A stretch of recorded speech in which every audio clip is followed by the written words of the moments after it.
Today's episode almost didn't happen.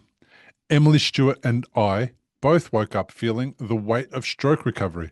Those days where the fatigue is deeper, the brain fog is thicker, and even the basic things feel like a battle. But we hit record anyway, because if you've been through a stroke, you know those are the days that matter the most. Emily's story is layered. Before her stroke, she'd already lived with alopecia for years, and she shared that journey publicly to help others with their own identity in a world obsessed with appearances. Then in 2024, while on a trip with her husband, she had a stroke caused by a carotid artery dissection. What followed was an experimental surgery that may have never been done that way before. This is a conversation about medical miracles, hidden deficits, messy recoveries, and what it takes to keep going, even when your body says stop. Whether you're early in your recovery or deep into the long game, Emily brings perspective and honesty you're going to feel in your bones. Let's get into it. Emily Stewart, welcome to the podcast. Thank you. It's good to be here. It's great to have you here. So let's let people know the conditions under which we have attended because it's really important. So you told me that. Yeah, yesterday and today, of course, at the most inopportune times, I just woke up really feeling my deficits, really feeling tired and just, that exhaustion that comes as part of the stroke recovery. And my aphasia was a little worse and my, thought process was slow. And I was like, I'm not sure if we can do this today. But then I just thought, Bill and his listeners, of all people in the world, would understand exactly what I'm going through, what I feel like. And so we're going to just muscle through, carry on, and push forward. And I love that you did that because I woke up this morning with the biggest headache I've had in ages, my deficits as well. I love what you said, feeling them more than usual. So my left leg feels a real tight and it's kind of like telling me you shouldn't probably be walking. But Hmm. nonetheless, I got up and I thought if I cancel, that'll be the wrong thing to do. I don't like canceling either because people make a lot of effort to get to the podcast, just like you. Hmm. And then I thought, oh well, we'll just get it done. And there you are. That's the first thing that you said to me. And Yeah. I felt a little better. So if this podcast is basically what we're trying to do is we're trying to say to people, if we seem a little bit strange during the podcast, that's why. And you guys are all right with that because you know what a little bit strange um Yeah. feels like. Yeah, exactly. Hey, Exactly. Emily, tell me a little bit about what life was like before stroke. So before stroke, I said this actually to my family earlier today. I'm like, that was actually the best time of our lives. We've had a really great life. My husband and I have been married for 27 years. We have four kids, and I was a stay-at-home mom and homemaker for 25 years. And I loved it. I loved everything about it. I felt like I really mastered that and I was really good at it. And well, not our youngest, but our last child had just left the home. And so she was now off on her own. Now all of our kids were off on their own. It was just my husband and I. And it was like this time that we'd dreamed of, right? Like we were so excited to just be the two of us in this moment together because we got married young, we had kids right away.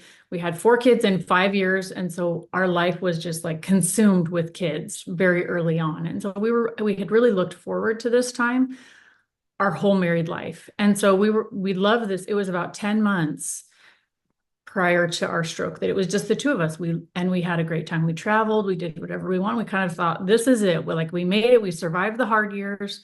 This is it. We're going to have a really good time now going forward. So that was kind of life before stroke. Yeah. Yeah. So four kids, how young were you when you got married? So I was 21. I had two kids. That was enough for me. I was 21. Yeah. And so I had my first at 22, my second at 23, and then there's a 3-year break and then two more boom boom back to back. Yeah. Wow. Busy Yeah. household, Yeah, lunches, exactly. It was. Yeah. breakfasts, bedtimes, Hmm. dinner. Oh man. 24/7. Yeah. Yeah. Literally. Which So was fabulous. And it was exactly what we chose. We mm, chose that life. Thankfully, my husband was an awesome provider and he really chose that. And it worked really well for us, right? I know it doesn't, excuse me, doesn't for everybody, but for us, it worked really well. We chose that life. We chose that I would be the homemaker. And like I said, I felt like I was really good at it. Like that was kind of what I was made for, was motherhood and like running a home. And I was efficient, and I felt like I was good at it. It was Mm, really what I had mastered. Yeah. wow. So the oldest, how old would the oldest be, and how old is the youngest? Right now, so the oldest is 20. Oh, you're going to challenge me, 26.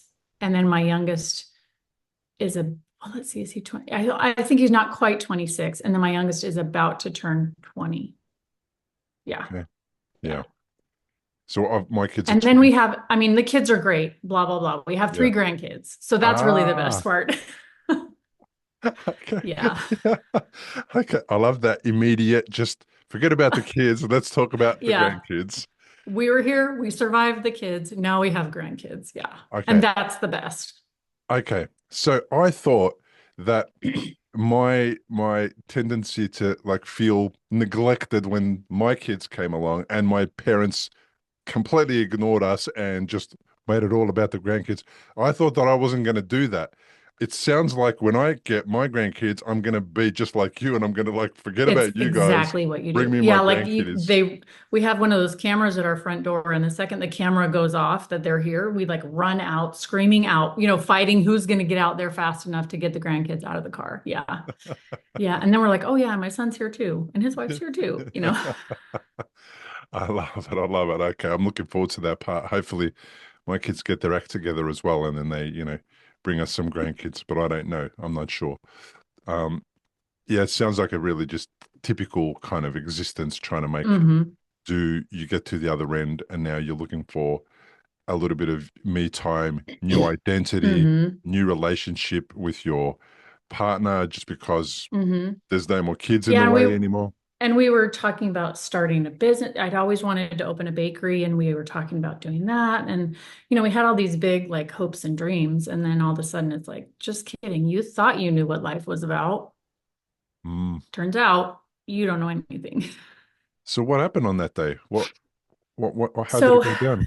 it's, it's, it was a stroke week, actually. My husband, in July of 2023, he took a job. We live in the Dallas area in the USA, kind of outside of Dallas, kind of in the country. And my husband had taken a job in 23, in the summer of 23, in a company that's in Birmingham, Alabama, which is about a 10-hour drive from us.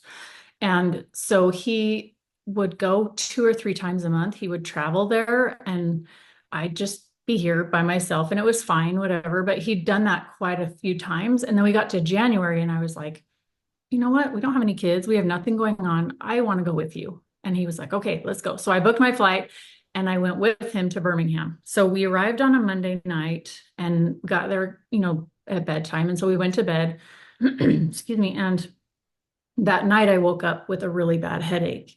And I thought, we'd just been on an airplane, and I think it's just like the elevation changes. And I had been sick a couple of weeks prior. And so I thought, oh, maybe I've got like a lingering sinus infection going on or something. Just this headache and kind of in my face and head and behind my eye. And I was like, well, it is what it is. I took some medicine. I went back to bed. Tuesday morning, he woke up and he was like, are you okay? And I said, yeah, I'm going to take you to work. And then I'm going to go to an urgent care. And for those who don't know, an urgent care in the US is like, it's like a doctor's office, just a regular doctor's office, but you don't have like a general practice doctor that is your assigned doctor. It's just like for people like me who are traveling, maybe have a little medical something come up, or it's not really urgent, but it's like you can't get into your regular practice doctor. And so you go to this place. And so I said, I'm going to take you to the office, and then I'm going to go to this urgent care. I'm going to get an appointment and go to the urgent care. And just, I know it's a sinus infection. I'm just going to go get some antibiotics and move on. And he said, okay. So I dropped him off, and on the way home, I was like, I am so tired. And so I stopped and got an energy drink. Bad idea. But I stopped and got an energy drink and drank it and got back to the hotel and took some meds like Sudafed and things that were hopefully to clear out my sinuses, and got an appointment and went over to the urgent care. And when I got in, she said, your blood pressure's kind of high. And I said, well, yeah, I drank an energy drink, and I'm on Sudafed and stuff. And so that's on par. And she goes, well, just check with your GP when you get home. And I'm like, okay, that's fine. Whatever. Anyway, met with the doctor. He gave me a prescription for antibiotics and a steroid and said, you'll be fine in a couple of days. Let's take a breath for a moment. This part of Emily's story, the rare surgery, the early days of rehab, the shock of waking up with paralysis, might feel familiar if you've ever had to start again from zero. I just want to say, if you're in the middle of that right now, you're not broken, you're rebuilding. And to everyone who supports this show through Patreon or YouTube, super thanks. Thank you. You're not just backing a podcast, you're making space for stroke survivors around the world to feel seen, understood, and part of something bigger. Now back to Emily as she shares what it's really like to walk again, one shaky step at a time. So that night, my husband finished work. I went and picked him up, and we went and had dinner actually with a coworker that I'd never met before. And we had dinner with her. And then actually 3 months later, I ran into her and I did not recognize her at all. And I was kind of embarrassed, but I was like, there's only one person I've met from here. So I kind of just deductive reasoning, it has to be her, but I didn't recognize her. Anyway, so Wednesday, sorry, it's kind of long-winded, but Wednesday he got up and he said, I said, I'm gonna feel better today. Like I'm determined to feel better today. So I'm gonna take you to work and then I'm gonna go shopping or something. I'm gonna sleep in a little bit and then I'm gonna go shopping a little bit. And Wednesday, I just felt terrible. I couldn't really describe what it was. I had some weakness on my left side and still that pounding headache. And I kept thinking, I've just got to get these antibiotics to kick in. Like I've just got to feel better soon. I'm wasting my whole trip with my husband, you know? And so Wednesday night, it started to rain really hard and I had to go pick him up. And so I got in the car and drove to pick him up about 40 minutes away. And when I got there, I really, the blurred vision was really kicking in. And when I got there, I was like, I shouldn't be driving. And so I got out and got in the passenger seat and he drove and he said, what's going on? And I said, I just feel terrible. I can't describe it to you. That's nothing I've ever felt before. I just feel terrible. And so he said, have you eaten today? And I said, no. And he goes, let's go get something to eat. It might just be like low blood sugar kind of thing. And so we went and got something to eat. Didn't really make me feel better. Went to bed Wednesday night. Thursday, I said, I am just going to stay in bed today. You take the car and go to work. I don't feel well. So he left and I stayed in bed. And after a little while, he said, I'm going to come and pick you up for lunch. So he came back about lunchtime. I had managed to get myself up, get a shower. And I was like, I'm just going to steam all this out. I turned the shower on really hot to kind of steam it out. And I ended up passing out in the shower and eventually got up, got myself back together and got ready. And When you then passed out, were you standing? Did you collapse? Did you fall? I woke up on the floor and I don't remember actually like passing out, like I'm going to lose it kind of feeling, which I have passed out before. And that was kind of how I felt before. And this time I didn't. I just woke up and I was on the floor. So I kind of stayed on the floor for a minute till I was sure I got myself together. And then I got up and finished getting myself ready. Excuse me with this cough, but I kind of got myself together and then he showed up. And when he showed up, he hadn't taken a room key. And so he knocked on the door and it took me a little while to get from the bed where I had been sitting over to the door, long enough that said he was kind of sitting there, like looking back at the elevator, like, do I go get somebody to come up and open this door for me? You know, like he was starting to really worry. And he came in the room. Finally, I opened the door and I took his hands like right away. And I was like, I'm so unsteady. I'm just completely like wobbly. And he said, well, what do we need to do? And I was like, I don't know. You know, now I know the decision-making process was impossible at that time. Mm-hmm. But I was just like, I don't know. And he kept saying, do we need to go back to urgent care? And I was like, I don't know. I don't know what to do. I don't know what I feel. This is totally foreign to me. And I had actually Googled my symptoms earlier that day, which is kind of terrifying. But I had Googled my symptoms and it said two things, either a stroke or the onset of MS. And I was like, well, it can't be a stroke because I'm not old, right? I'm 46. I'm healthy. I'm literally in the healthiest shape I've been in probably 25 years. Like it can't be a stroke. And so I just mentally checked that off. And I was like, it must be MS. And so when he was like, let's go back to urgent care, I was like, what are they going to do for me? You know? if it's MS, like what is an urgent care, not my doctor, going to do for me? So I just was like, oh, whatever, whatever. And then he said, okay, you sit down. And he kind of took me by the hands and sat me down on the bed. And he said, when he sat me down on the bed and looked in my face, he could see that the left side of my face was drooping. And so then he said, we're going to go to urgent care. I said, okay. And he grabbed my phone and I said, this is the, showed him my phone. I said, this is the urgent care I went to before. And he pulled up my phone and he said, there's one appointment left for today and it's in 15 minutes. So get your shoes on and let's go. So I put my shoes on and off we went. And he put my symptoms into the registration of the urgent care. And as soon as I got in there, they said, just sit down. We're coming to you. They came out to me. They said, put your hands up. And I put them up and it was like, one was up high and one was like at my waist. And they were like, looked in my eyes and they said, I think she's having a stroke. You need to go to the hospital. And they need to do a scan. And so he said, where's the closest hospital? And they said, it's about a mile and a half away. And he was like, great. So we jumped in the car. Well, not jumped, but we got in the car and drove to the hospital. And I think they said, we'll call the hospital and tell them you're coming. And I don't know if they ever did that because we sat for a few hours in the hospital in the waiting room, just waiting, for them to decide they wanted to treat us or whatever. And then they ended up, I have like bits and pieces of it. Like I remember he was feeding me Chick-fil-A and it was a long time later before I was like, where did the Chick-fil-A come from? And he said, somebody from work. I told him I wasn't coming back because we were in the emergency room and he sent us Chick-fil-A and he'd been feeding me like a bite of Chick-fil-A. But I remember taking a bite and then just being like so tired I could not hold my head up, like just put my head right back down. And he'd give me another bite, like, come on, do you want another bite? Like you do with a toddler, like, you can do it. Come on, you can do it. Just one more bite. And I would like take a bite and then head back down and just kind of basically go back to sleep. I wasn't ever unconscious, but I was basically asleep, Are that you whole time. are you guys the type of family that food fixes everything as well? hmm Yeah, absolutely. And so Andy was like the same thing, like your blood sugar's low, you haven't eaten today, which I don't have a trouble with blood sugar, but that's kind of something that we always say, you got to get a little energy in you, kind of thing. And so eventually they did the scan and they said, she has a carotid artery dissection in her right carotid artery. And they said the inner lining, for those who don't know, it's like an inner lining and outer lining of your carotid artery. And the inner lining had come away and was kind of closing up the artery a little bit, Right, it's a flap. blocking the artery.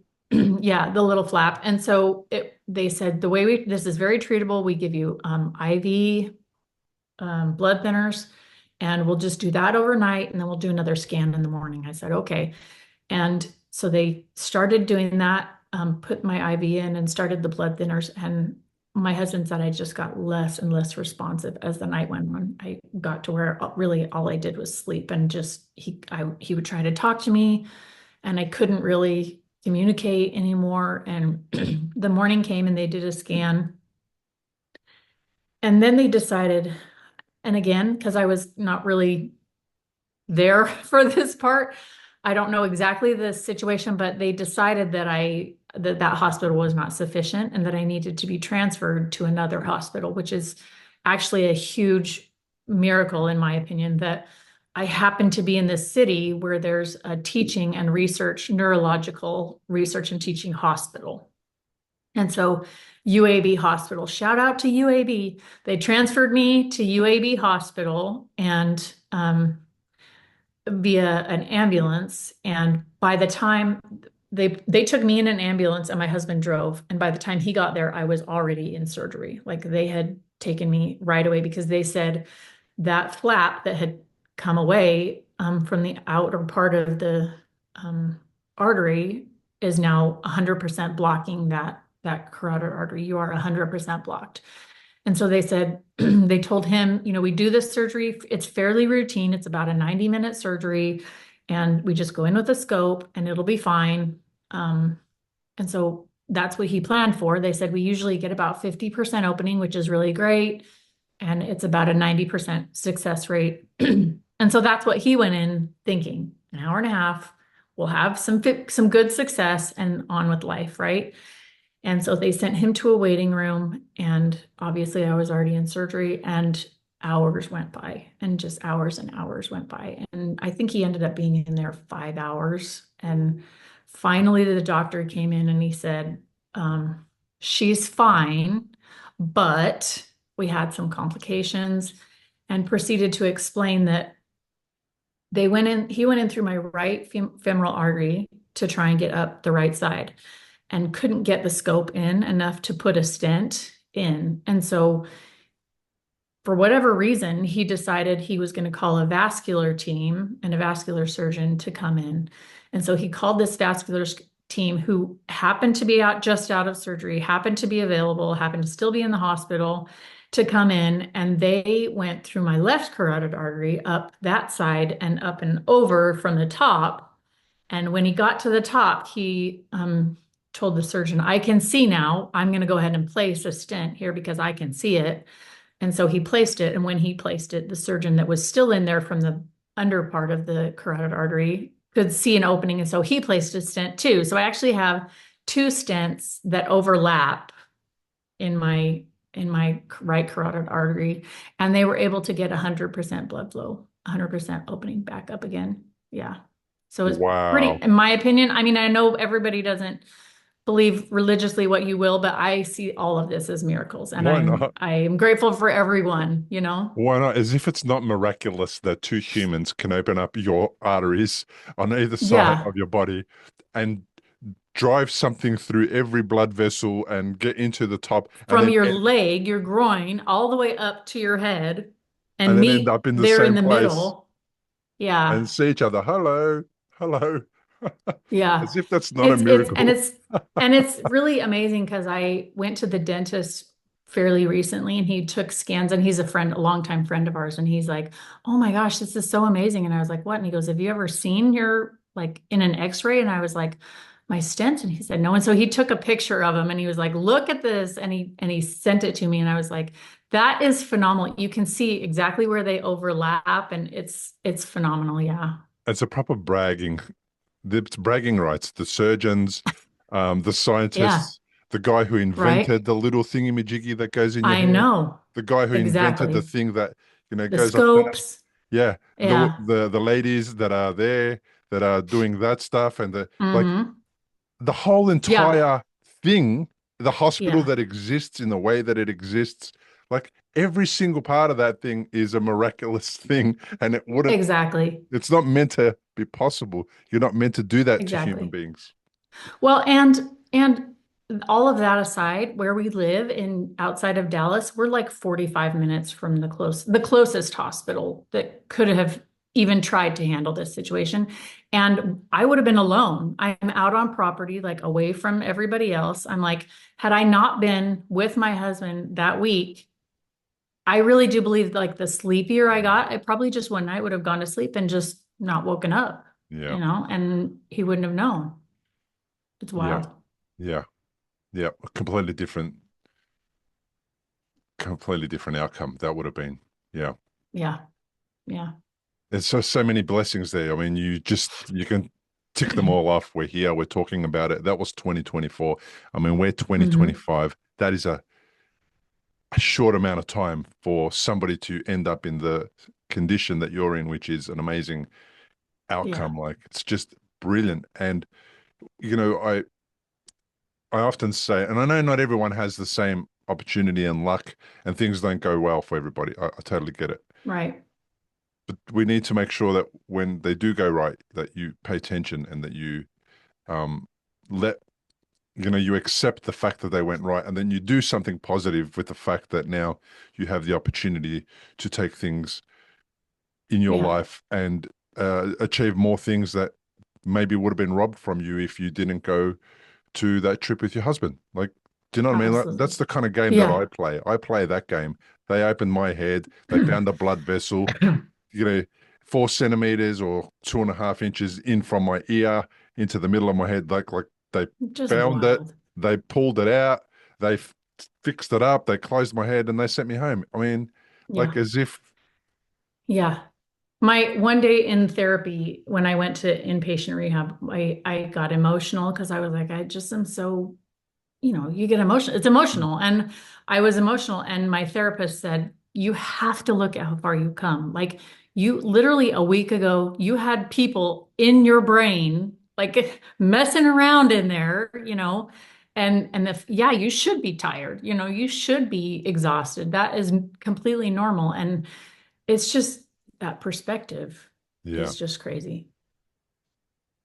It takes a little bit of time to adjust and come around and notice what the blessings are, even when the outcomes Hmm. have been worse or more debilitating or whatever the outcomes are. Always in someone, if someone can do like, what's good about this? Not this is Hmm. good, but what is good about this terrible situation? Yeah. There will be something that you can find. And if you can't find anything, you need to look harder because there'll be something. And then you need to work on that. You need to use that as the Hmm. leverage to continue sort of finding the blessings, the things that went well. Yeah. Um, Relationships, whether it's um, the people you met, the people that helped you, the researchers that you never met that did the work that made it possible for the doctors to do the like. There's blessings everywhere. You just got to Well, know how to and find them. as we were leaving, the doctor actually came out and was talking to us, and he said, as far as I know, this procedure has never been done this way. And he said, I think I'm going to write a medical journal about it. And I said, that's great. And he was like, do I have your permission? And I'm like, absolutely. He's like, I won't use your name. I'm like, I don't care, whatever. But he's like, as far as I know, this has never been done this way. And I had mentioned that to one of my siblings, and he said, what if all of this was because at some point down the road, there's somebody else who needs to have the surgery done this way. And now they've tried it and it was a success and they know that. And, now they have it as a data point to be able to go, hey, what we're doing isn't working. Maybe we try this other way instead. And I Yeah, was like, I hadn't even thought of that. why not? I love that, and it's great. I had a when the blood vessel burst in my head and it bled over the 3 years. Hmm. They had this theory where they do nothing. They just kind of let it sit and they Hmm. monitor the blood vessel to see if it stops bleeding over a period of time. And they kind of make a judgment call. They try and determine whether or not, uh, if it bleeds again, is it going to be a catastrophic bleed? Like what level of bleed? Hmm. They kind of try and make all these assessments. And then for us, they kind of determined that the type of bleeding that it was doing was relatively safe. I don't think they use those words, but they're the only words I have. Hmm. Relatively Yeah. safe to Benign. Yeah. yeah, to monitor. So they monitored it and then it bled again and then it bled again. By the third time is when they made the decision, okay, this thing is going to continue bleeding. But in the meantime, what I didn't realize and I think was happening was there was a school of thought that said if we leave it bleed and the person is, 90% there and happening and everything is working, and yet they're experiencing deficits, they're not working, they're not driving, but they are quite well and healthy. Let's not intervene by opening their head and potentially making Right. matters worse. And it's like, Right. that's cool. I get it. So come forward now, 12 years, my friend's daughter, my friend who helped me through my worst time in that situation that happened to me, worked at hospitals. He was a radiographer and he got me into the best hospital in Melbourne with the best surgeon pretty much in the country, if not Melbourne. Sorry, in Melbourne at least, if not in the country. And Mm. then um, he would do the scans, and he would then come out and tell me. I didn't have to wait for my appointment to learn what my scans looked like. Oh, Now it that's was a little great. bit cheeky, right? But we got it over the Man line. on the inside. Yeah, I'm never going to mention his name. Um, so then what happened was 12 years later, I get a phone call from him. His daughter has the 17 years old, has the same bleed Oh, that's in a right. similar location I in heard you hospital. talking about Yeah, this in another podcast. That's yeah. crazy. And then it's like, what is going on? I cannot understand what is going on. Why is this happening? And now we're trying to kind of wrap our heads around it. And they're, as a couple, his wife and him, are trying to work out what's going on and how they're going to sort this out. Doctors that they know from their background, they know doctors, there's people Hmm. coming around from everywhere. And they have discovered over the last 12 years that an awesome intervention is to enter the skull and the brain through a small little hole and put a tube in there and drain the brain out, And the drain blood it. out. So they went from my version, which was do nothing, just watch it, and they were trying to do the most non-invasive way to kind of handle people like me. So with me, eventually it was surgery. They opened my head, craniotomy, the usual stuff. But for her, it was just a little hole and a tube and a device that drained the blood out. So she went from having a catastrophic bleed to having no blood in her head within hours, but still a serious condition, right? She was in Mm-hmm. ICU, she was in a coma, the Mm-hmm. whole works. And you see her now and you think she has some deficits and she's experiencing some pain in her leg and all that kind of stuff, I think on her left side as well. And you see her now and you think, wow, like that's how far Yeah. they have progressed in 12 years. And it's simply because somebody would have gone exactly what this guy, we're stuck here. We don't know what to do. Well, let's just try and Let's go try for the other side. something else. We're probably going to Yeah. cause damage in this other way anyway. So we'll do this anyway. They got they got an outcome. And I think the same thing would have happened with this other medical situation. They would have said, let's put a little hole in there, let's try and be non-invasive, and let's see what happens and monitor this patient. And it's the blood in a brain hemorrhage, it's the blood in the brain that causes the damage. It's not necessarily that the blood vessel um has a hole in it that's a Mm-hmm. problem because blood is still flowing through it. Mm-hmm. But it's Putting that, pressure on and yeah, yeah. but it's that too much blood is entering into cavities where there's no space for it. And then it Mm-hmm. puts pressure on brain tissue by squeezing up against it and it causes pressure and it causes damage. So they've worked out this new method. So It's wild. somebody was patient was zero, like you, Mm-hmm. somebody was that Yeah. person. And Yeah. if that person is ever listening, well, you've done an amazing service to the people that come after you. Right. And I feel like that's kind of what our job is to take our thing that happened to us and turn it into, um, I'm going to use the word service, but to use it in service of people that are going to come after us and are going to Mm-hmm. experience what we're going to experience. That's Yeah. the only way I Yeah. kind of would be able to What is make what is sense the of it all. saying that flowers grow best in manure or whatever that saying is that like that's really what we're doing here is we've been given a whole bunch of manure. Yeah. Let's grow some roses, you know? Yeah, yeah, yeah. Yeah. I love it. I love it. Yeah. I would have been a little bit more blunt about it, but I like the way that you did it. That's cool.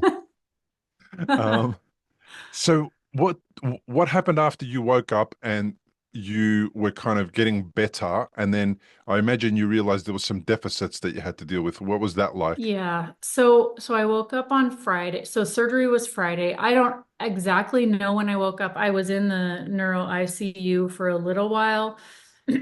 I think they transferred me maybe Saturday or Sunday to a normal wing of the hospital, non-ICU wing of the hospital.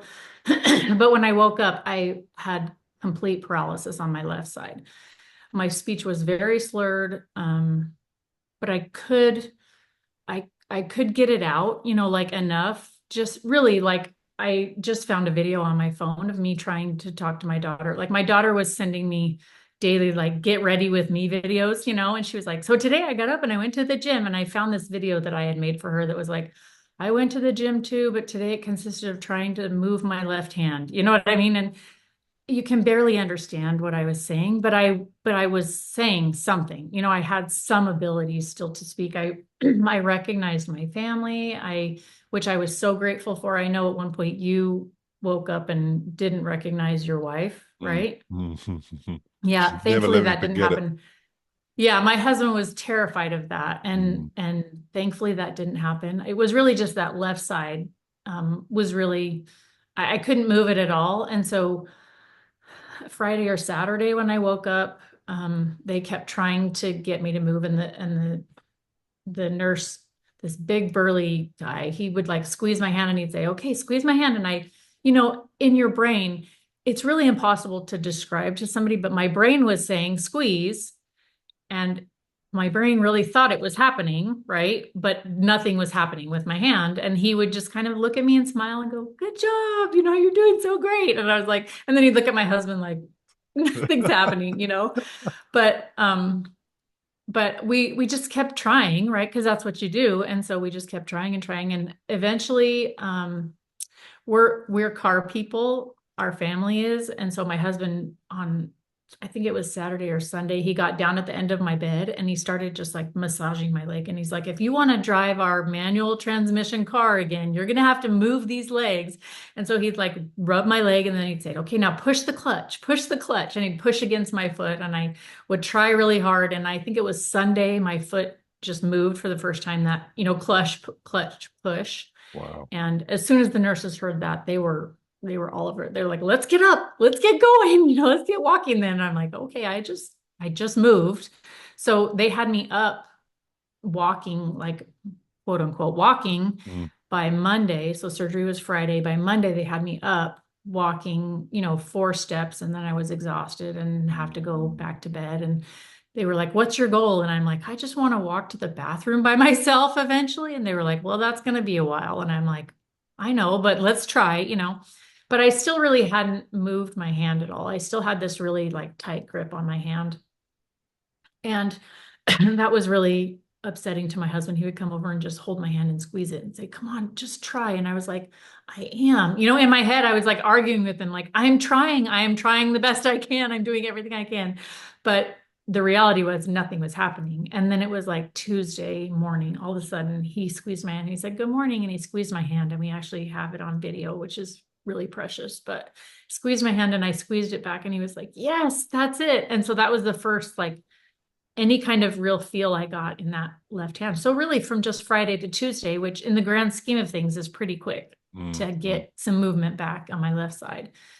And so by Wednesday, they were like, "Well, let's get you out of here." And so my husband, they said she needs to go to inpatient rehab. And so he started Googling like best inpatient rehabs in the United States. And one was in Boston or Pennsylvania or something. I don't know where it was, but the second best one was actually in Texas. And he was like, "Okay, we can do this." Again, those little mercies, right? Those tender mercies. Mhm. You see the miracles. And he's like, "There's one bed left in this place, and it's the second best place in the US. And so we're gonna leave tomorrow and we're gonna drive the 10 hours home and stay for one night and then check you in the next day. Drive the 3 hours down to where this place is and check you in the next day." And so that's what we did. And when we got there, they said, "We tell people 2 weeks to 3 months. We just don't know until we do all the evaluations and whatever and how long you'll be here." And I said, "Well, I got things to do. I'm going to get out of here soon." And so I ended up staying 2 weeks in inpatient, and just 2 weeks to the day, and had an amazing experience there with my amazing therapists. One of which who happened to be from Birmingham, Alabama, which is where my hospital was. And so that was actually a real treat that we had that connection, and she was fabulous. And I did speech and occupational and physical and music therapy. I'm trying to think what else. They had some like recreational, games and stuff like that. But really it was like just all day, every day for 2 weeks, therapy from 8 a.m. till dinner time. It was half hour PT, half hour OT, then a rest, then speech, then PT, then OT. It was just all of that. Wow. And I think my therapist, because I regained my mobility quite quickly, and I think it was kind of a treat for them. And so my physical therapist, I would joke, like she'd pull out this thing and she's like, "Today we're going to try something new." And I was like, "Well, you do it first, because if you can't even do it, then I can do it, because I just learned how to walk last week. So you do it first." But she did some really hard stuff. Like she said, "What kind of things do you want to get back to?" And I said, "We love DIY. Like we do stuff around our home. We remodel our home and things like that. And I really want to get back to that." So like day 3, I want to say 3 or 4, she was like, "Okay, today here's a ladder and you're going to climb the ladder and grab the bean bags off the top and then climb back down. This is your PT for today. And then do a push up at the bottom, then climb back up and back down." And I was like, it was exactly what I needed. very catered to me what I needed and what I was looking for. And it was a huge blessing. So after 2 weeks there, they sent me home and I did, there's a great facility here in Dallas, about 45 minutes from our house, that's called Day Neuro. And it's kind of like inpatient where they have physical therapy, occupational therapy, speech therapy, and a neuropsychiatrist on staff. And so you just go and you do all of your therapies there during the day. So we would drive in the morning, the 45 minutes, and do the therapies all day from like 9 to 3, and then drive home. And then we'd go back the next day and do the same thing. And they would just have you in this rotation of you'd go straight from your physical therapist to your occupation, and so on all day long. And that was really great. And I did that for 2 months. And then they were like, well, we're done with you. You're basically graduated. And so on you go off into the world. And I was like, okay. And since then, I've just been doing it around my house and What was whatever it I like? can do. What was it like getting home? Was there any little setbacks? Was it a little bit difficult? Um, I felt really, still the fatigue was huge. Mm, I mean, I think the fatigue is probably my biggest battle. It's my biggest deficit, in my opinion, because sometimes I feel like my body's up for it, but I do a little bit. Like I said before, I was a mom and I went 24/7. mm, And I still have that mentality of like, you can still go. Yeah, you can do 8 loads of laundry today and be just fine. But in reality, I walk down the hall to my laundry room carrying a basket and I'm tired. And mm. so I barely get it in the washing machine and I'm like, I gotta go lay down for a little bit. And so those I think are the biggest deficits. The most eye-opening was, yeah, now you got to do it on your own, figure it out. And I think we've done okay. I think I still may end up at some point going back and doing more maybe speech therapy just for the cognitive side of things. Hmm. But It's really early. Like when in 24 yeah, did this happen? it was January. So It's only what are 12, we in? 13 months, Yeah, 12 it's months. like it's like It's it's like early. 14 months now. Yeah. Early. Which everybody keeps telling me and I get that. I get that it's early, but because I still feel and see the deficits, Mm, I won't stop till I don't know that I won't ever not see them, right? I actually one of the biggest gifts for me personally has been this podcast because I found it just a couple months ago and I haven't done like therapy or group support or anything because mhm, it just really doesn't exist right here where I am. I'd have to travel a long distance and so that's not really an option. I was listening to your podcast and somebody talked about a like online support groups and so I'm going to look into that a little bit, but mm. I just when I found this podcast, it made me feel like more normal. I don't know what the words are, like not more normal, but like that what I was experiencing was not abnormal. Yep. Because until that point, I was like, I don't know a single person who has experienced this. My family is a million times like more supportive than anyone would ever expect, not expect, but anyone would ever need. But which is amazing, but they, like you've said before, they haven't experienced it, and I don't want them to experience Mhm, it, mhm. but they don't they don't Get it. quite get it, and Mm, so it's really hard to be like I'm tired and they're like what does that mean, what does that feel like, and I'm like not like I need to go take a nap, just like my head is going to fall off mm. like that's what it feels like. And they've So never it's felt just that feeling version, yeah. and they try and understand, so they compare to their time. Oh, yeah, I'm tired. I've been tired too. And I, Hmm. dude, I know. Yeah, I remember that tired. yeah, I wish I had that tired. Like it's a completely different yeah, one. I yeah. had we went out to dinner last night. Um, six of us, eight of us, and we were just chatting about different things. And I'm unshaven today, and normally I like to shave for all my podcast episodes. It's the only thing I like to do is just so that I'm cleanly shaven. And I didn't get around to it yesterday because I didn't have shaving cream, and I wanted to go buy some shaving cream, and I was going to buy that when we were going out, but we were running a little bit late. I didn't want to be late at the restaurant, so I just skipped it. And I thought, I'll buy it this morning and I'll shave this morning. Well, I woke up with a massive headache. Headache. Yeah. Forget about forget about it. So one of the things that happens to me is one of my deficits, and I don't know why we got into this topic, but I have a very curious uh, family member who just asks me all the dumbest questions, but like they really come from curiosity. And Uh-huh. I love that he asks because then I can try and explain something that I've never explained before. And he asked me the question about like, what shaving cream do you use? And I'm like, well, this particular brand is going, okay. And why do you need new razors? You don't even need a shave. And then I had to explain to him I need a shave because of the podcast, the whole story. Like, and I Hmm. couldn't believe I was even in this conversation with this guy. And he was frustrating me. Yeah. And then he goes, "What do you shave with? Do you shave with a electric shaver or do you shave with a razor blade?" I'm like, "Dude, like, What is what are you happening? talking about?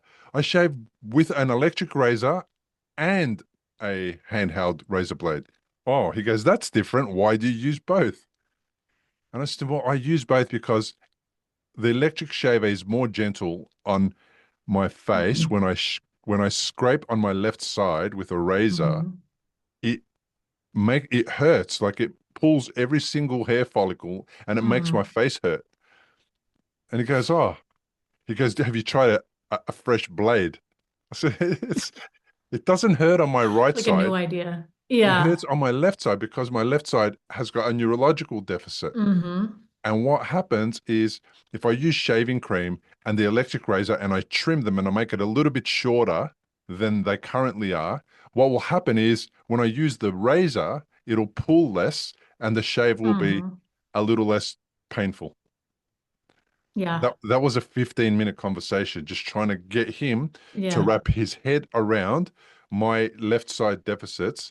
And then eventually he And goes, how it's been impacted. Yeah. yeah. And then eventually the only thing he could come up with was, well, that sounds really bizarre. And I'm like, yes, Yeah. it's really I know, bizarre. like when people are like, what do you mean like your left side is numb? Like you can't feel anything? I'm like, no, like when your arm goes to sleep and it's starting to wake up and it's like pins and needles, I'm like, that's what my left arm feels like all the time. Mm-hmm. All the time, just that pins and needles like waking up. I feel like I just need to shake it out really a lot, and that'll just make it like wake up, but it doesn't wake up. And so that people have kind of responded to that, like, okay, that I can feel that. That's a Mm-hmm. very common feeling, I think. And so people are like, okay, I recognize that. Yeah. But the tired, I don't think people really get it.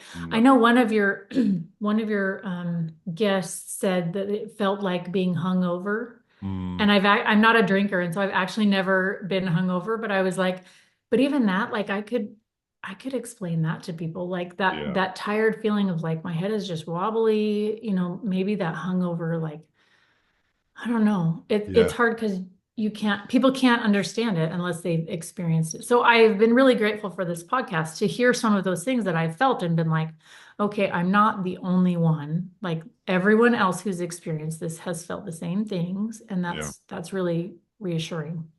Yeah. And you can kind of live with a lot of it, like properly Hmm. live with it, even though it's so Hmm. annoying and frustrating. And you always have the comparison. I have my left side to always compare to my right side.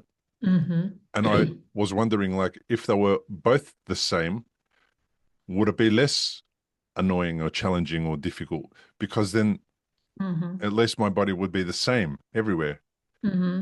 Whereas now Yeah. I always have a comparison. Always this side feels like that, and I always compare the two. Some days I go through the day without becoming aware of my deficits, and then one day I wake up in the morning and they're there all day and they're annoying me all day, and Hmm. I'm doing what you described, like I'm doing this with my hand, Yeah. trying to loosen it, shake Fidgeting. it, Yeah. whatever, and Yeah. it doesn't come. But Stomping. I was in the airport with my daughter. We'd just gotten off of the 3 hour, I think like a 3 hour flight. And I was kind of, you're slow to move again after sitting for a long time. And so I'm slow to move and I'm kind of moving. And we stopped at the elevator and I started just like stomping my foot. And she's like, what are you doing? I'm like, I just am trying to get it to wake up. I just yes, need it to wake up. yes, But you know, I don't know. You don't that's want it, like you cool. said, you don't want them to understand, but you also are like trying to put it in terms that they can relate at least. Yeah. Yeah. I do the same thing with my foot in the morning when I wake up. I just make sure that it's on the ground and Mm-hmm. that I'm stepping and I'm using my ankle, like I'm just testing, making sure the ankle is kind Mm-hmm. of still flexible and working. Otherwise, if Yeah. I get up, I could, and I have almost in the middle of the night fallen a couple of times, so Mm-hmm. it can be a bit dramatic. Wow. So, you would have been like quite a stoic human being. Four kids, all the stuff that you had to do to get through. Like, do you did you get tested emotionally, mentally? Did you find times where it really impacted your I your don't think there, I don't think there were like specific, how do I say, like long-term times. I feel like I have moments and I feel like it's important to let yourself sit in those moments. Like today or yesterday, it wasn't today, it was yesterday when I woke up. We had family coming into town last night. And so I was like, I had kind of left a few things to do because I'd felt good all week. And I was like, okay, tomorrow I'm going to do all of these things to get ready for them to come. And then when I woke up and I just felt like garbage, just so fatigued, and my left side, my hand was really, um, the spasticity was like big time in my left hand yesterday. I was like, well, now what? And I have those moments where you just kind of break down. And I think it's okay, in my opinion. I think it's healthy to have those moments, to let yourself just cry it out, or whatever emotion you feel, just let it out, let it go, and allow yourself to feel that for just a minute. And then you have to stop and look back and say, okay, today is whatever. We'll count today as done because it's garbage today. I may not get anything done. And my family is so great that when I say today's not a good day, that's all I have to say. And they jump into action and they're amazing. And my husband and my daughter, who is living with us till she gets married next month, and my daughter-in-law cleaned the house and just got everything, changed sheets and did all the things that I had planned to do, and were so amazing. But I think it's really important to just, when you have those moments, give them the minute that they deserve, because I think it's okay. It doesn't show weakness to cry it out, in my opinion. Like, let it out, let it go, and let people see that you are still impacted by it. And then pick yourself up. And my mother-in-law says, pull yourself up by your bootstraps and just get up, get walking, and get on. And it's so important to just, I think you have to just keep that big picture. You have to keep zoom out. If you're just, mm, think about the hike. My husband and I used to love to hike when we lived in Arizona. And so there was this hike that we went on. One day we used to go early in the morning, like before the sun even came up.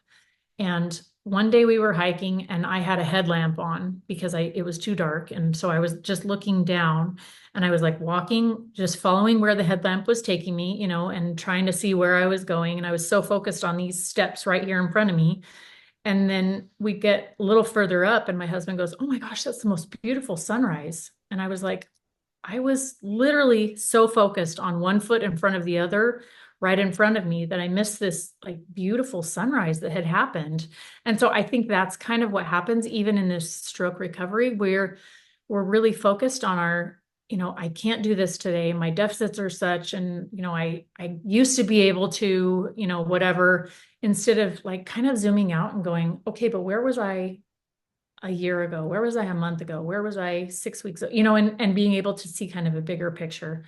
I had a Instagram memory pop up yesterday that said, today I walked 1.5 miles in the most glorious weather I've seen in a long time. And it's the farthest I've walked in my recovery. And it was from a year ago.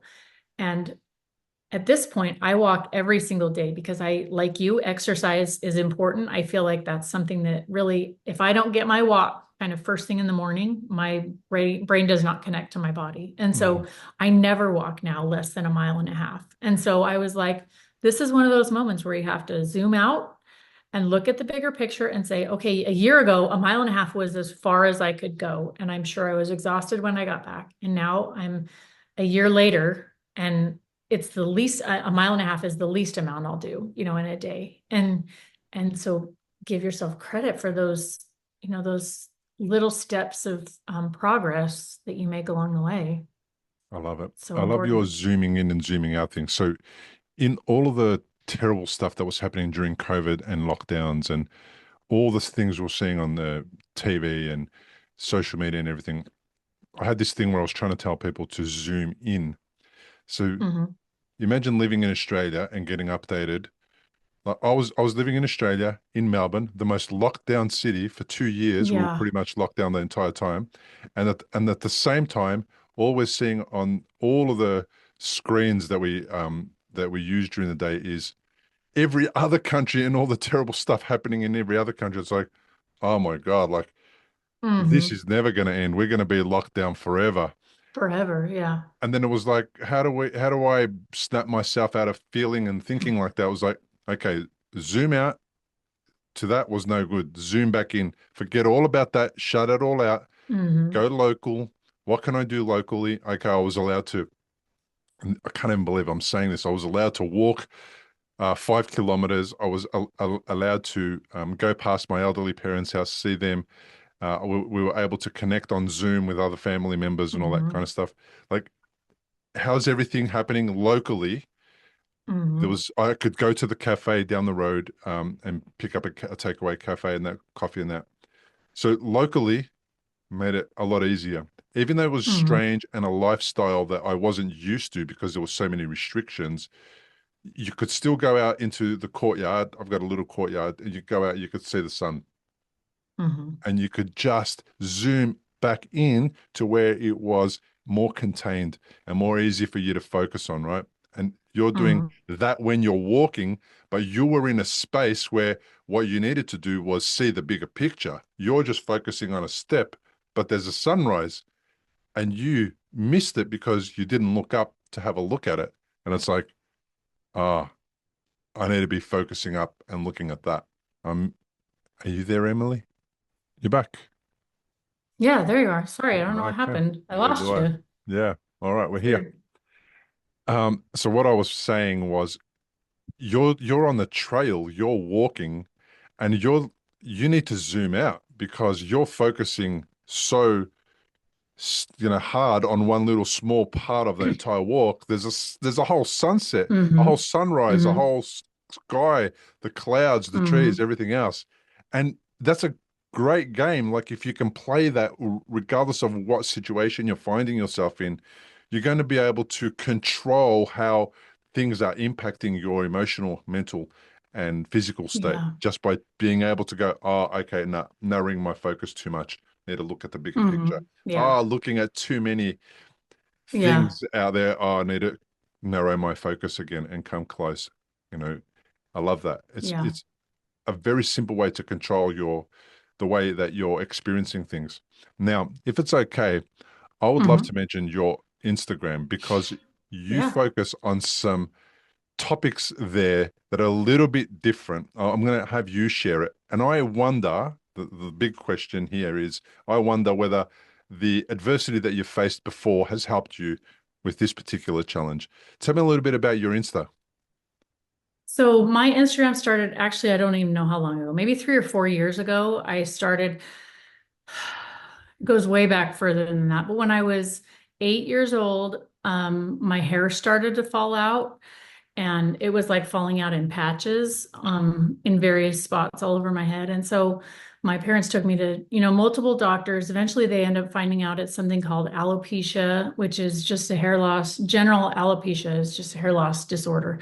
Mine was alopecia areata, which means it falls out in areas or spots.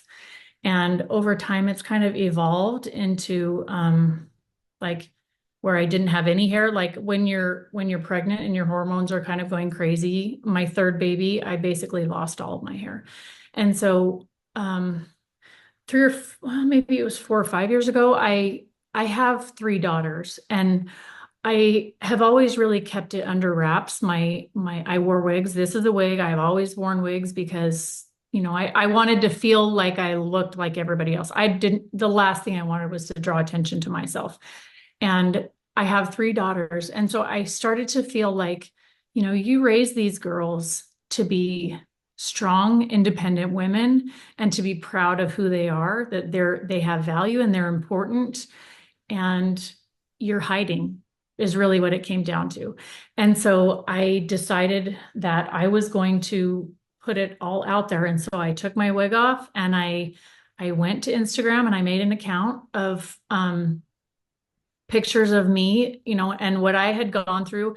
And my initial purpose was really to share with people who were experiencing what I was experiencing, the hair loss, and give them some tools like how to buy wigs, like how to find good online, reputable companies to purchase through, those kinds of things. And just experiencing life in a way that was not impacted by my hair loss, and show my girls and my family and everyone else that like you can still have this thing happen to you and still be something important and still be something special. And so that's why it started. And then over the last year, as things evolved with me and my stroke and my physical health, my husband I had really felt a push to like change it. Like I want to reach a broader spectrum of people who are going through things, because this is one thing that I went through and now two things that I've gone through. But I want to reach a broad spectrum of people who are going through things and just help them understand that you can go through it and you're still important and you still have value, period, regardless of what you're going through. And so I changed it. It was originally owning alopecia, and I changed it to owning adversity, owning.adversity, so that when people come to my Instagram, I want them to leave just having more information, having more light, having more joy, and just having perspective, I think is the most important thing. Yeah. Yeah. When I was in a wheelchair for about a month, I Hmm. kind of became aware that people in wheelchairs aren't just sitting down. Or just It's hanging like, out. yeah, there's a whole bunch of stuff going on Yeah. in the background in their life that I can't tell or see, but it's not just, oh, yeah, you can't walk, sit down, no worries, you'll be fine, just push the thing around. Like, I really Hmm. became aware of how ridiculously, uh, like Like stupid, closed-minded. yeah, Yeah. stupid I was. Like, I won't even be, I need to be like really dramatic about explaining that. And then on your IG, like when I see, um, when I've heard about people with hair loss or alopecia, we have a cousin who lost his hair, in his 20s, but he kind of lost male pattern Hmm. baldness, which means he's got a little bit of hair left, but it's Hmm. nothing to do anything with, and he just shaves it off. And Hmm. there was a time in there was a time in our kind of relationship when we were younger, when we just said to him, just get a wig, man. Like, it doesn't matter. Like, you'll be fine. Hmm. You've got a nice shaped head, even when you're bald, that suits you. We used to just say dumb Hmm. things, that kids do to each other, cousins and that say to each other. And then I'm looking at a photo of one of your photos where you're wearing a wig cap, Hmm. and what it's done to your head over the entire day. It's Hmm. irritated it, it's left lines and all that kind of stuff. I mean, Hmm. it's not just as simple as just, Indentions. Yeah. yeah, it's not just as simple as like just put a wig on and everything's going to be fine. Hmm. Yeah. And it's like, Yeah. again, it's Yeah. the same moment. It's the same moment that I experienced saw when I was in the wheelchair. And I'm going, okay, Hmm. I get it Yeah. now. And that's my biggest thing is that it's important for people. Like I used to do a lot of like going to high schools and talking to teenagers in high school groups and talking, and I'd like do this dramatic, like whip my wig off and show them, what if everything you thought you knew was a lie kind of thing. And I'd you look at me and think my life is perfect and whatever, and it's pretty awesome. But what if this was the reality? And I'd rip my wig off and whatever. And it was pretty dramatic. But really, what it comes down to is like, it's important for me to make people who are around me feel like they're important, they're valued, period. Like, regardless of what you've been through, what you've done, who you are, who your family is, or your history has, shown, is that you still are important and you still have value. And so that's the important thing for me on my Instagram, is for people to just really feel like they walk away lifted and feeling important and special, regardless of, where they came from or where they're headed. Yeah. Yeah. And how many people do we stand next to in the shopping, uh, Right. at shopping or wherever we are, and we have it just, we assume that everything is going fine for them. We Hmm. don't really look into it too much. And Yeah. there's probably, uh, hundreds of things going on for people that we have got no idea about. And Hmm. we just assume that Yeah. their response is their attitude, or is their personality, rather than what happened to them that day, Yeah. or what's happened to And them I for that tried, entire I week. tried like when our kids were growing up, like they'd come home and be like, Jimmy was mean to me on the playground. And I was like, well, you don't know what's going on in Jimmy's life. Like, what if his parents are getting divorced or his sister's sick? Or, like we played these kind of like fictitious roles, Victim games. role. Yeah. And I was like, you don't know what's going on in somebody's life just because you think you know, just because you think you see what you see, you actually have no idea. And with stroke, it's really interesting because those hidden deficits are the hardest thing. I think one of the hardest things for me is that, like, people look at you and you go, well, you're pretty much back to normal, aren't you? And I'm like, I'm pretty much back to figuring out what my new normal is, but no, I'm not. What is back to normal? That's not a thing, and they don't understand that. But yeah, We're going to have all the links to your Instagram for people who want to reach out, connect, follow you, um, great. to do that in the show notes. I really appreciate you soldiering on through your difficult day, yesterday, the day before, and making it to the podcast. I Yeah. really appreciate the chat. And thank you for doing the work that you do, the way that you go about things. I love that you've been able to kind of turn your adversity into this thing where it supports and helps others. I wish you Mhm. well in your recovery, because there's plenty more to come. Yeah. Yeah. Thank you. I appreciate it. That's the end of another episode of the Recovery After Stroke podcast. Some conversations stay with you. This was one of them. Emily's courage isn't loud, it's steady. It's in the way she talks about fatigue, about rebuilding, about the way life shifts after a stroke, and how identity keeps evolving long after rehab ends. If this episode hit home for you, let it be a reminder you're allowed to have off days, you're allowed to cry, to rest, to stomp your foot and will it back into life. That's part of healing too. If you want more, you'll find support, perspective, and hard-won wisdom in my book, The Unexpected Way That a Stroke Became the Best Thing That Happened. It's at recoveryafterstroke.com/book, or just search my name, Bill Gassiamis, on Amazon. Thanks for showing up for this podcast and for yourself. We'll see you in the next one. Importantly, we present many podcasts designed to give you an insight and understanding into the experiences of other individuals. Opinions and treatment protocols discussed during any podcast are the individual's own experience, and we do not necessarily share the same opinion, nor do we recommend any treatment protocol discussed. All content on this website and any linked blog, podcast, or video material controlled this website or content is created and produced for informational purposes only and is largely based on the personal experience of Bill Gassiamis. The content is intended to complement your medical treatment and support healing. It is not intended to be a substitute for professional medical advice and should not be relied on as health advice. The information is general and may not be suitable for your personal injuries, circumstances, or health objectives. Do not use our content as a standalone resource to diagnose, treat, cure, or prevent any disease for therapeutic purposes or as a substitute for the advice of a health professional. Never delay seeking advice or disregard the advice of a medical professional, your doctor, or your rehabilitation